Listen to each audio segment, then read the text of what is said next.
Muy bien, vamos a empezar la clase. El tema va a ser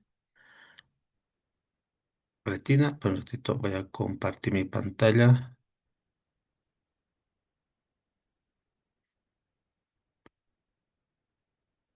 Se puede ver, ¿verdad?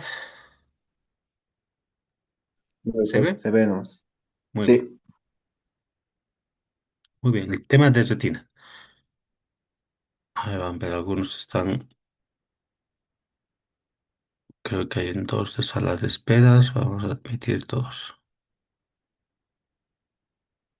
Bien,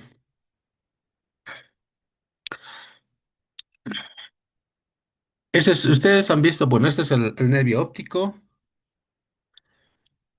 No, el grupo no han llevado ninguno de estos, ¿no? Ninguno de estos temas estaban llevados los del A, B, A y B.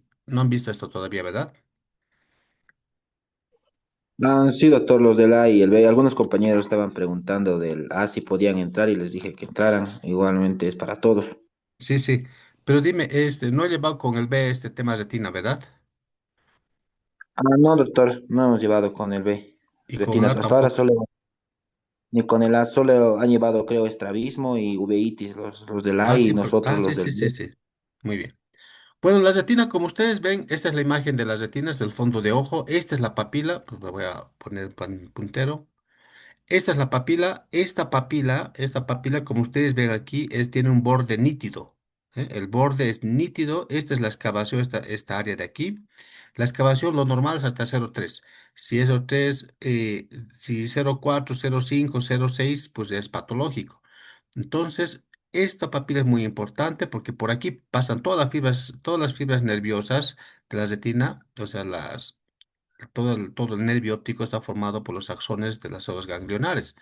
Entonces, todas esas células ganglionares, todo eso pasa por aquí. Tienen que ver también la relación arteria-vena. Si se fijan, la arteria es esta parte, esta venita, bueno, este vaso, esa es la arteria, y esta es la vena. Es más gruesa. La relación arteria-vena es 3:2. Si esto es 3, este es 2, fíjense, ¿no? El grosor, como es un poquito más delgado, la arteriola que la vena. ¿Por qué es importante? Porque también hay enfermedades como la hipertensión arterial donde hay una vasoconstricción en la presión arterial alta, va a producir una vasoconstricción arteriolar, entonces vamos a ver cómo esta arteria se va a adelgazar, o sea, ya no va a ser este grosor, más o menos va a ser este grosor. Entonces, fíjense, este grosor con este grosor, la relación arteria-vena ya sería 3:1, ¿verdad? Esta es la mácula, este es el área donde nosotros vemos la parte con el ojo que vemos con más detalle, discriminamos las cosas mejor, lo hacemos con la mácula. Esta es la mácula.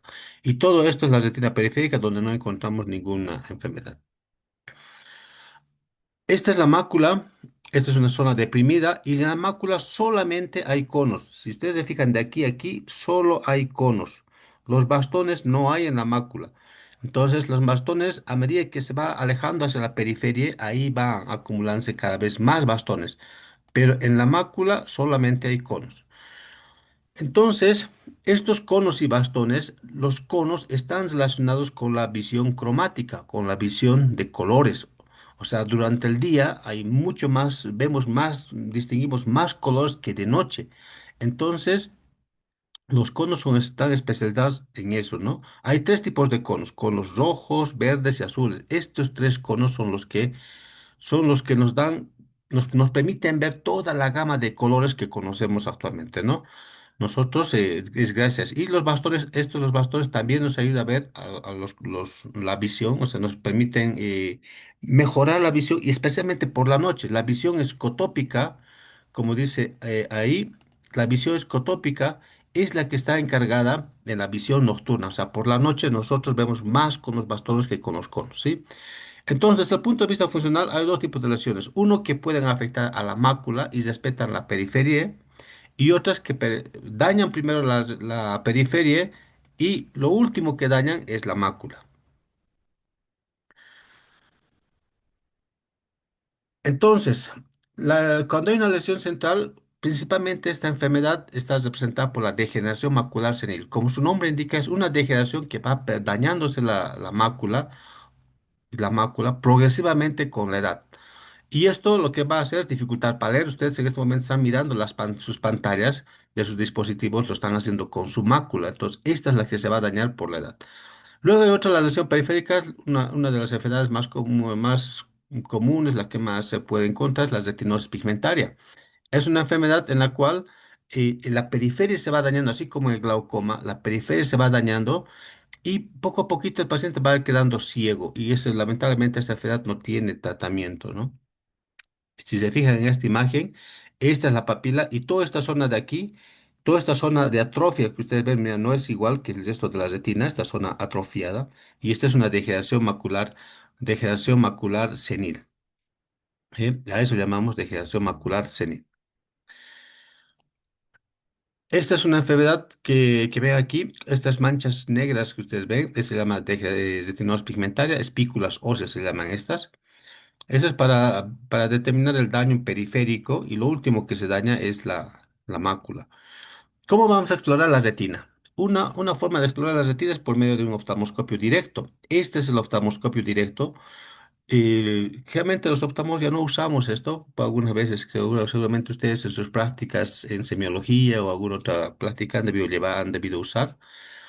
El indirecto es como un casco, nosotros nos ponemos el casco y a través de esta ventana podemos ver el fondo de ojo, usamos una lente, vemos el fondo de ojo y vemos con detalle con los ojos. Pero en el consultorio también utilizo yo una lentecita para poder ver el fondo de ojo, ¿no? Con la lámpara de Endura y con la ayuda de una lente se puede visualizar el fondo de ojo. También se puede visualizar mediante angiografía fluorescénica, se administra un colorante al paciente endovenoso, la fluoresceína se llama, así como la fluoresceína que instilamos sobre el ojo, también se puede administrar endovenoso y eso nos puede permitir ver como mediante fotos en la retina. Y la tomografía de coherencia óptica, OCT, es una tomografía de la retina, la OCT, que os permite ver también las estructuras del ojo. Fíjense, esta es una angiografía, se le ha administrado fluoresceína y ya ha empezado aquí, antes de los 10 segundos, ya empieza a teñirse las areolas, pero también aquí hay una lesión blanquecina. Si ustedes se fijan aquí, estas manchitas blancas no debería aparecer, esto no debería aparecer. Porque seguramente es un paciente que tiene disminución de la visión y vemos al examen oftalmológico, hacemos refracción, no tiene nada, el paciente está todo aparentemente sanito. Vemos, exploramos nada, entonces medimos lentes, el paciente no mejora su visión, entonces algo está pasando, hay que pedir una angiografía y cuando vemos una angiografía vemos esa lesión blanquecita. Normalmente los vasos sanguíneos no deben dejar pasar fluido. Lo normal es que no deben dejar pasar fluido. Todo el intercambio metabólico que hacen las arterias con la retina lo es a nivel microscópico.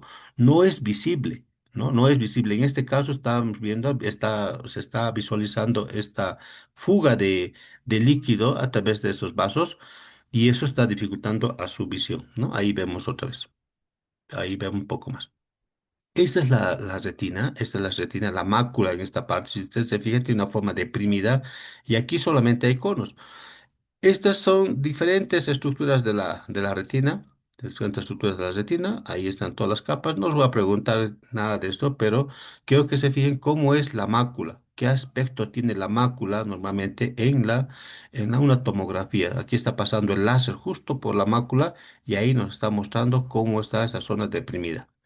Aquí vemos una imagen donde la mácula hay un agujero. Esta zona de aquí es un agujero, esta es una membrana limitante interna y seguramente el vitrio se ha separado y ha traccionado de la mácula y ha provocado un agujero. Este paciente está teniendo disminución de la visión. ¿Qué patologías de la retina vamos a ver? Uno son enfermedades vasculares, uno de la mácula, unas distrofias, puede haber tumores, puede haber desprendimientos de retina, puede haber una patología quirúrgica también. Dentro de las enfermedades vasculares de la retina está la retinopatía diabética. Esta es la más importante, cada vez hay muchísimo diabético que ustedes saben. Oclusiones de vena, la vena se puede tapar, la arteria se puede tapar. También hay una retinopatía hipertensiva, la hipertensión arterial puede provocar daño a la retina y también en los prematuros puede haber daño en la retina. Algunas enfermedades degeneraciones degeneraciones en la mácula, pues la degeneración macular asociada a la edad. Hay otra que es la coilopatía serosa central, que es común en los varones. Hay otra que la mácula se daña por la miopía, cuando la miopía es alta, miopía patológica. O también puede haber maculopatía después de un trauma, de un golpe que uno puede sufrir. Distrofias retinianas, pues es una enfermedad que se va apareciendo con con el tiempo. No hay una causa específica, van quedando ciegos lamentablemente con algunas de estas enfermedades como la artritis pigmentada, distrofia de conos, estas otras enfermedades, la Stargardt o distrofia viteliforme, retinosquisis, pues no son muy frecuentes y no vamos a llevar, pero solamente para mencionarles nada más. Hay tumores benignos, como también hay malignos. El retinoblastoma es el tumor maligno más intraocular, más frecuente en los niños. Tumor maligno intraocular más frecuente en los niños, retinoblastoma. Y en los adultos, tumor intraocular maligno más frecuente en los adultos, el melanoma de coroides, ¿sí? Melanoma de coroides en los adultos, tumor intraocular maligno. En los niños, retinoblastoma. Y también hay el tumor extraocular más frecuente es el rhabdomyosarcoma, tumor extraocular, fuera del ojo, el extraocular es el rhabdomyosarcoma. Respecto a las enfermedades vasculares de la retina, la retinopatía diabética es un daño de la retina y que va a afectar a los vasos pequeños. ¿Qué va a hacer? Lo va a ocluir a estos vasos pequeños. Entonces, esta hiperglicemia crónica lo que va a producir la alteración de la pared de los vasos sanguíneos.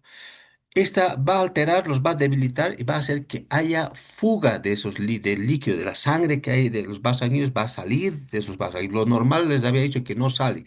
No debería salir, no debería ser permeable. Todo lo que se puede ver es microscópico, pero en este caso se vuelve macroscópico. Ya se puede ver esa permeabilidad, va a producir edema en la retina, exudados duros, va a producir alteraciones hematológicas, o sea, va a producir aumento de esa sangre que sale, va a producir, se va a coagular.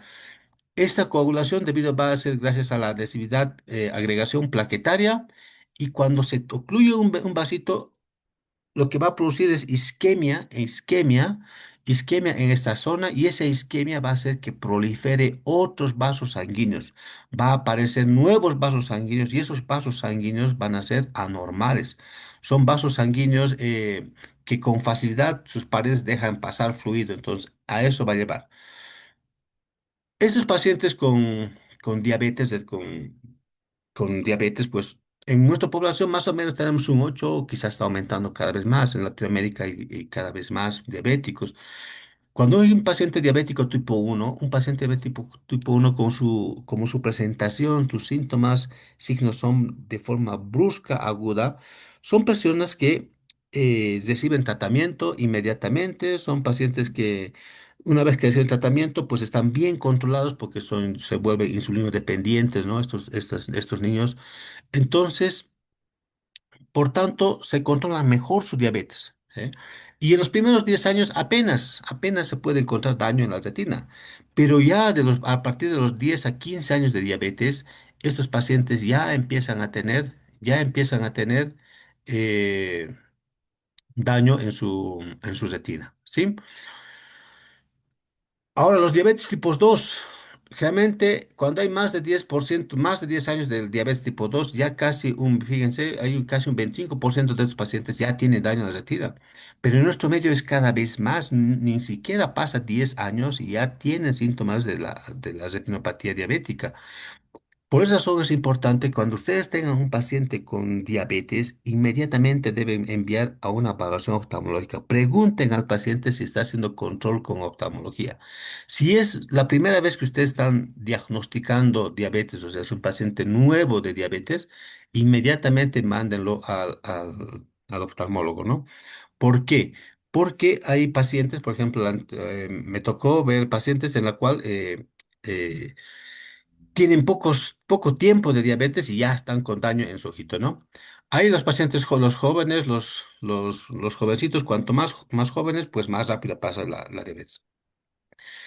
¿Por qué clasificamos la diabetes? Pues clasificamos por una retinopatía no diabética. Aquellos pacientes que son diabéticos puede que no tengan daño en la retina, pero también hay otros que ya empieza a tener daño en la retina, se denomina retinopatía diabética no proliferativa, y esta no proliferativa pues es leve, moderada, severa, leve, moderada, severa, o la retinopatía diabética proliferativa. ¿Por qué es importante? Cuando el paciente tiene una clasificación de no retinopatía diabética o es no proliferativa leve moderada, el control tiene que ser mediante, uno, tiene que ser control de la diabetes. No solamente es la glicemia, también tienen que controlar la hemoglobina glicosilada. La hemoglobina glicosilada. La hemoglobina glicosilada me permite saber cómo ha estado el paciente diabético durante estos últimos 3 meses. ¿Qué ha pasado? Si ese paciente está controlando bien su diabetes, su hemoglobina glicosilada siempre va a estar menos de 7. Va a estar menos de 7, ¿sí? Si está más de 7% de su hemoglobina glicosilada, significa que esos 3 meses ha hecho un mal control de su diabetes. Ha hecho un mal control de su diabetes, ¿sí? Si es un paciente que tiene retinopatía diabética no proliferativa, severa o proliferativa, estos pacientes ya tienen que recibir tratamiento, hay que hacer láser en el ojito para que ese paciente no quede ciego. Vamos a ver algunas imágenes, por ejemplo, esto es cuando el paciente no tiene retinopatía diabética no proliferativa, hay microaneurismas, hemorragias, exudados, esto vamos a verlo en esta imagen. Si se fijan, estos puntitos rojos, estos puntitos aquí, esos son los microhemorragias. Aquí hay un poquito de exudados duros, estas manchitas blancas. Cuando un paciente está empezando con retinopatía diabética se ve de esa manera. Aquí ya vemos unas imágenes, unas microhemorragias mucho más que el anterior caso. Aquí, si hacemos una geografía, fíjense cómo hay fuga de sangre, unas microhemorragias que aparece en la retina. Y todo esto va llevando a esto, ¿eh? Mira, fíjense, cada vez hay más fugas. Estas zonas blancas son zonas de isquemia de la retina. Aquí hay mucho más hemorragias. Vamos a ver, aumenta mucho más los vasos, cómo se van a ir distorsionando, ¿eh? También se va a ir dañando. Aquí, como los vasos ya se van ocluyendo parcialmente. Miren aquí el calibre de este vasito, miren, está más delgado, más grueso, más delgado, más grueso. Cada vez hay más hemorragias. En estos casos, por ejemplo, este ya es una retinopatía diabética no proliferativa ya severa, en la cual necesitas realizar tratamiento con láser. Esta es la mácula. Ustedes han visto hace un momento cómo es la mácula en una tomografía. Este está lleno de líquido. Si ustedes se fijan, esta área de la retina es la que están haciendo láser. Y aquí no hay nada hay una deformidad de la mácula y ahí está lleno con edema macular. Entonces, esa retinopatía diabética va a ir proliferando. Como lo habíamos indicado, va a proliferar, va a aparecer nuevos vasos, neovasos, principalmente el nervio óptico o la retina. Esos neovasos va a permitir las hemorragias. Va a haber hemorragias, cada vez va a sangrar más, más, más. Y esas hemorragias van a ir hacia el vítreo, van a proliferar y van a producir un desprendimiento de retina traccional. Vemos aquí, estos son los neovasos de ahí. Ahí están para neovasos. Aquí ya está con un poco de hemorragia, no se puede ver bien con la retina. Aquí está una hemorragia presretinianas. Fíjense, esas hemorragias lo que va a pasar va a fibrosarse debido a los factores de coagulación que tiene la sangre. Conforme ese paciente sangra, sangra, sangra, sangra en su retina y esa sangre pasa hacia el vítreo y ese vítreo pues va a empezar a fibrosarse. Y fíjense, mire cómo está una membrana fibrosa a nivel de la papila, de las arcadas vasculares. Aquí sigue sangrando y no se puede visualizar la mácula. Es un paciente que seguramente tiene una visión de movimiento de manos, cuentadedos aproximadamente. Fíjense aquí, cada vez más, mucho más fibrosis. Ya son etapas terminales de la retina, de la diabetes, ¿eh? Entonces, de esa manera lleva a la ceguera, la diabetes, ¿no? Ligeramente el mal control de esta enfermedad, ¿no? Que el paciente queda ciego. Entonces, ¿cómo vamos a hacer el seguimiento? Si ustedes van a pedir valoración por oftalmología y nosotros vamos a colocar sin retinopatía diabética, o vamos a decir retinopatía diabética no proliferativa leve, el fondo de ojo que se debe hacer a ese paciente debe ser cada año. Una vez al año, el fondo de ustedes deben mandar al paciente una vez al año. Si dice retinopatía diabética no proliferativa moderada, el control con el oftalmólogo debe ser cada 6 meses. Pero si el paciente tiene una retinopatía diabética no proliferativa severa, debe ser cada 3 meses, cada 3 meses. Y si es proliferativa, menos de 3 meses. Nosotros siempre estamos diciendo, bueno, véngase de aquí unas 2 semanas, véngase en 3 semanas, véngase un mes, para hacer seguimiento de este paciente porque sabemos que está quedando ciego. ¿Eh? El tratamiento es con láser. Si ustedes se fijan aquí, son panfotocoagulación. Estas son las manchitas blancas donde donde se está haciendo el láser. Siempre hay que controlar la glicemia, siempre hay que controlar la presión arterial y hay que controlar el colesterol. Estas tres cosas no se deben de olvidar. Siempre glicemia, hipertensión, colesterol. El colesterol lo que hace es se deposita en las paredes de los vasos.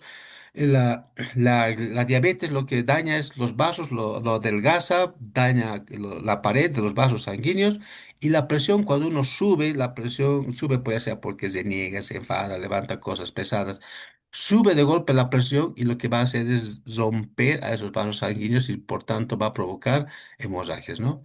El tratamiento es láser principalmente y si hay mucha sangre hay que hacer vitrectomía. Todo el vitrio está con sangre, pues hay que hacer una vitrectomía. Aquí tenemos otra imagen sobre láser que se debe hacer. ¿Alguna pregunta sobre retinopatía diabética? ¿Alguna pregunta que tuviesen? Bueno, también la vena se puede ocluir. También la vena se puede ocluir. Entonces, cuando se ocluye la vena, puede ser unilateral, puede ser bilateral, pero no es el mismo día. Tendría que tener muy mala suerte para que se ocluya la vena el mismo día, ¿no? Generalmente es unilateral, pero también puede ser bilateral. En ambos sexos se presenta por igual. Se puede ocluir la vena o se puede ocluir una parte de la vena. Oclusión de llama de vena se llama esa, y cuando se ocluye todo el tronco de la vena principal, pues esa se llama oclusión de vena. Si nos fijamos en esta imagen está mostrando muchas hemorragias, muchas hemorragias en los 360 grados. Y eso nos está indicando que el paciente tiene una oclusión de vena. Si nos fijamos en esta otra imagen, miren, las dos ramas inferiores es la que está dañada, la que está ocluida. Entonces es una oclusión de rama de vena central retina, ¿eh? Una parte de la vena central. No sé quién está, quién está, a ver, quién está con su micrófono abierto.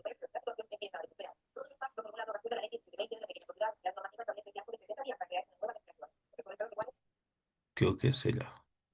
Muy bien.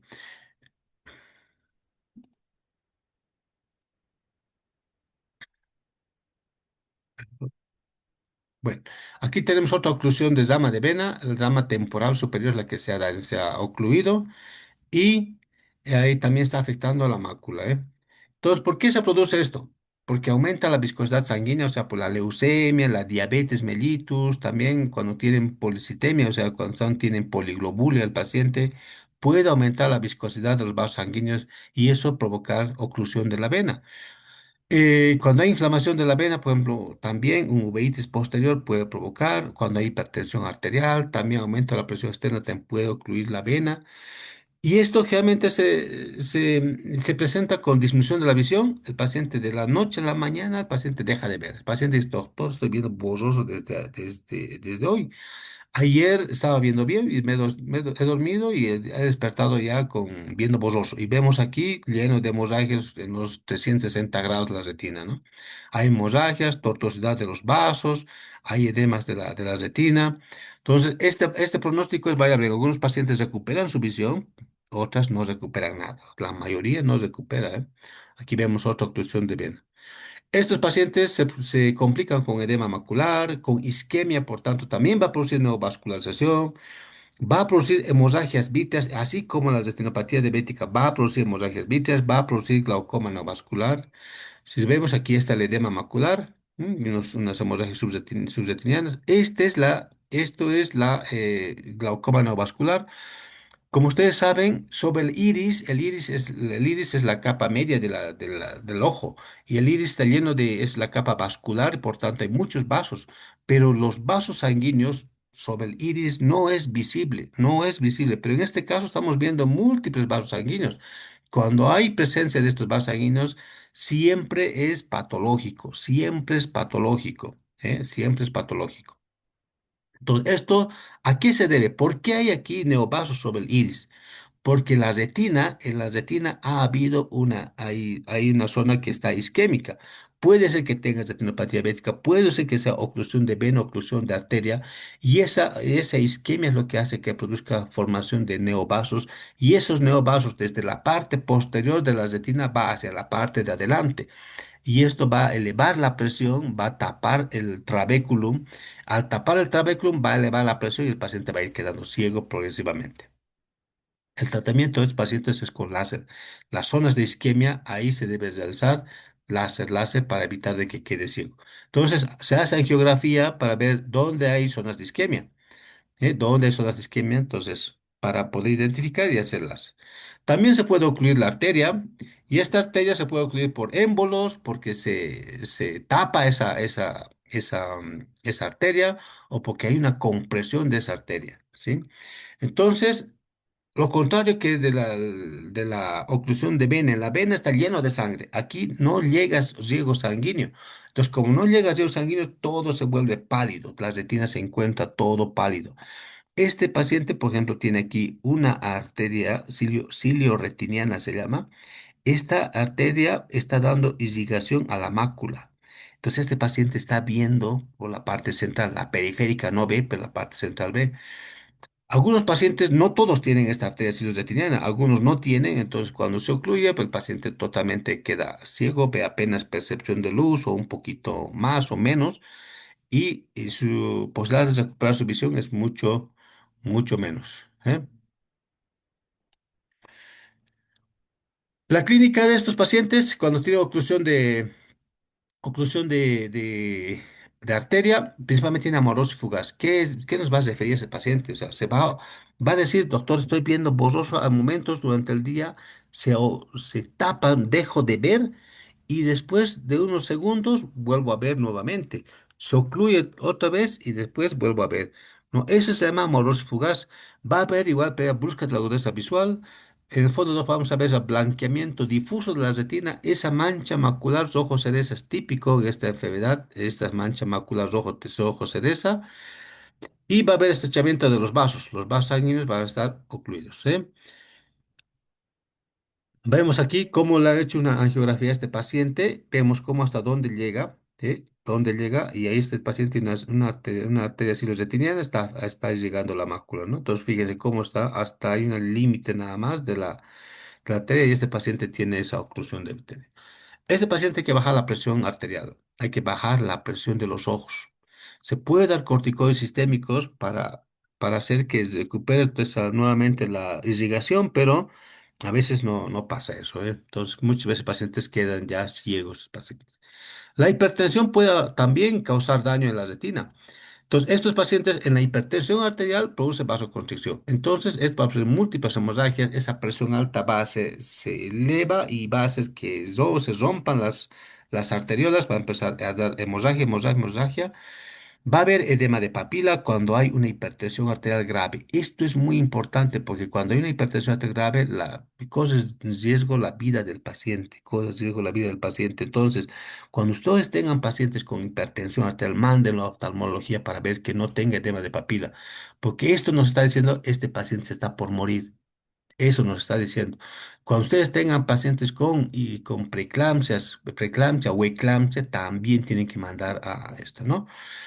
Pero principalmente estos pacientes tienen estos exudados, hemorragias, microhemorragias, pero fíjense, la arteriola siempre pasa sobre la vena, siempre pasa sobre la vena.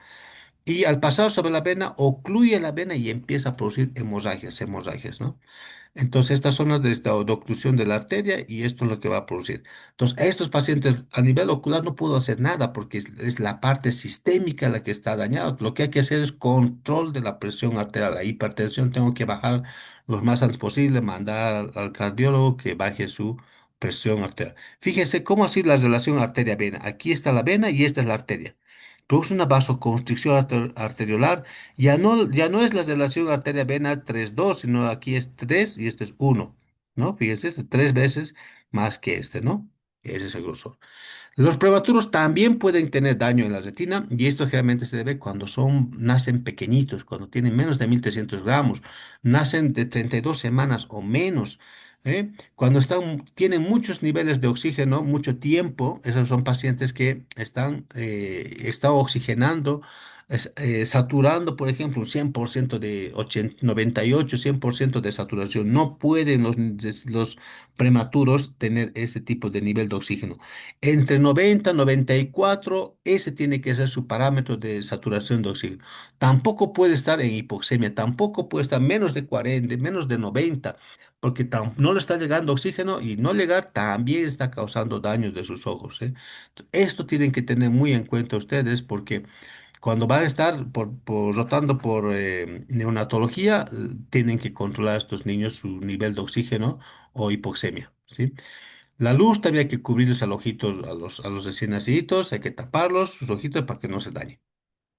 Aquí vemos cómo los vasos sanguíneos de la retina en estos recién nacidos no han llegado a la periferia y eso es porque han nacido menos de los 36 semanas. A las 36 semanas ya están los vasos sanguíneos hasta la periferia.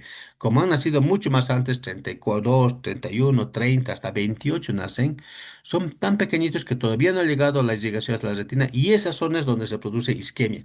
En esa zona de isquemia va a producir neovasos, hemorragias, y el paciente va a quedar ciego. Entonces, y además, como son niños, proliferan más la inflamación, más la hemorragia y eso rápidamente deja ciego. Entonces, lo que se hace es láser esa zona, eso es lo que se debe hacer. El tratamiento es láser, crioterapia, se puede colocar inyecciones también de antifactor de crecimiento endotelial vascular a estos pacientes. Cuando se daña la mácula, pues va a haber una alteración de la visión central. El paciente va a tener un escotoma, va a haber una mancha negra. Además, el paciente va a tener metamorfopsia. ¿Metamorfopsia qué es? Ver distorsionado. Las cosas ve distorsionadas, las imágenes, las letras ve distorsionados. Algunas letras van a ser más grandes, otras letras van a ser más pequeñas. Eso sí nos está diciendo que ese paciente tiene daño en la mácula. Para eso necesitamos hacer la cartilla de Ambler. Esto es una cartilla que ustedes todos tienen una hoja cuadriculada. Pueden hacer un puntito en la parte central y le dicen al paciente, quiero que mire este punto central. Y mientras mire este punto central, dígame si las líneas verticales y horizontales de esta hoja, de esta cartilla, están rectas. Si están rectas significa que está normal, pero si están distorsionadas nos está indicando de que hay un daño en la mácula. Te les va a decir, doctor, esta parte de aquí está así, esta línea está así, les va a decir. Entonces ustedes van a y ahí identificar que está distorsionada esa línea. ¿Bien? Y esa es la cartilla de Ambler. Entonces, cartilla de Ambler negativo es que significa que está todo bien. Positivo significa que está distorsionado esas líneas. Entonces hay daño en la mácula. Y dentro de eso, degeneración macular senil es la más común, la más común. Esto lleva a la ceguera, que realmente se presenta a 50, 60 años, más de los 50 años de edad. Fíjense aquí, ¿quién tiene factor de riesgo? ¿Quiénes son los que pueden presentar esta enfermedad? Los que tienen hipertensión, los que fuman y la fototoxicidad. ¿Qué significa fototoxicidad? Todos deberían usar anteojos. Si ustedes, aunque no necesiten lentes, las personas que ven bien son hemétropes, ven normal, pero van a la calle y en la calle el reflejo del sol sobre los autos, sobre el piso, llega a sus ojos y va a causar daño. Ustedes son jóvenes en este momento y no tienen ningún problema, pero cuando sean mayores va a ser el problema. Los que usamos anteojos, usamos un lente y tiene protección. Generalmente lo hacemos con protección y en cierta manera nos estamos protegiendo, pero los que no usan deberían de usar cuando están en la calle, ¿eh? Entonces, esto va a provocar drusas, son depósitos hialinos en el epitelio pigmentado de la membrana de Bruch. Vamos a, estos son las drusas, son puntitos blancos que aparecen, son estas manchas blancas, son fosfolípidos que están a nivel del polo posterior y justamente va a afectar a la mácula. Entonces, estos pueden ser duros, pueden ser blandos, hasta va a producir una membrana neovascular subretiniana. Es como una cicatriz que va a provocar. No hay tratamiento efectivo ninguno. Sí, cuando hay una membrana se puede colocar inyecciones, Fíjense aquí hay las drusas. Esta es la zona de atrofia. Justamente solo la mácula se daña. Ese paciente va a tener una visión, mala visión en la parte central. Va a querer leer, no va a poder leer. Va a querer reconocer caras, no va a poder reconocer de frente. Mientras si va a ver de lateral, un poquito va a poder ver. Aquí vemos ya se está formando una membrana. Aquí esas drusas ya se están uniendo unas con otras, ya están provocando aquí una cicatriz, van a generar una hemorragia inicialmente y esta hemorragia lo que va a hacer es que va a empezar a provocar una cicatriz. Ahí ya está provocando las cicatrices y todo lo demás la retina ve bien. Solo la parte central del paciente no ve, la parte central, la periferia ve mejor, ¿sí? Hay otra enfermedad que se llama coidopatía serosa central. Este paciente realmente igual ve borroso. Se presenta en personas jóvenes, en varones jóvenes, pero, o sea, entre los 20 40 años, pero son pacientes que están con mucho estrés. Realmente son varones estresados, jóvenes, y vamos a ver una hemorragia, un líquido submacular. Vemos aquí la angiografía, vemos cómo se va depositándose el líquido, saliendo fluido. Y estos pacientes, vemos aquí, fíjense, toda esta línea de aquí, todo esto es la mácula, solo en la mácula se produce edema. Jóvenes, varones y con estrés, ¿no? Coidopatía serosa central. Aquí hacemos una angiografía, vemos cómo hay fluido, salida de fluido, y vemos cómo eso está provocando ese líquido, acúmulo de líquido en la mácula. A estos pacientes hay que hacer colocar inyecciones. Lo vamos a dejar aquí, por favor, se van a conectar al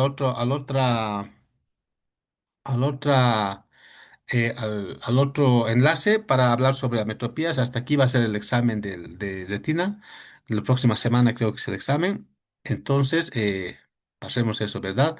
Aquí por sus nombres, por favor, coloquen todos sus nombres, coloquen en el chat, coloquen todos sus nombres completos, por favor, no se olviden, nombre completo. En el chat, nombre completo, por favor. Y en el otro también coloquen su nombre completo, porque esto vamos a subir y seguramente van a ver los de la universidad, ¿sí? Ya se va a acabar el tiempo, nos falta menos de unos segunditos seguramente.